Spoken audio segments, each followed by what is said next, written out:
चुकून एका वळणावर सहज कसे गमतीनं भेटलो, उगीच खुळा प्रेमाचा खेळ आपोआप एक खेळलो.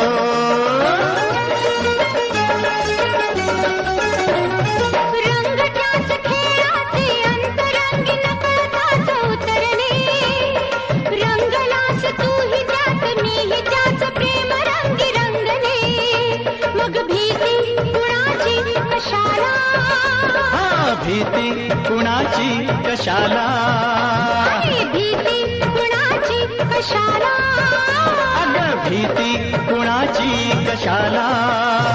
ना सांगताच आज हे कळे मला, कसा जीव माझा तुझ्यामध्ये गुंतला.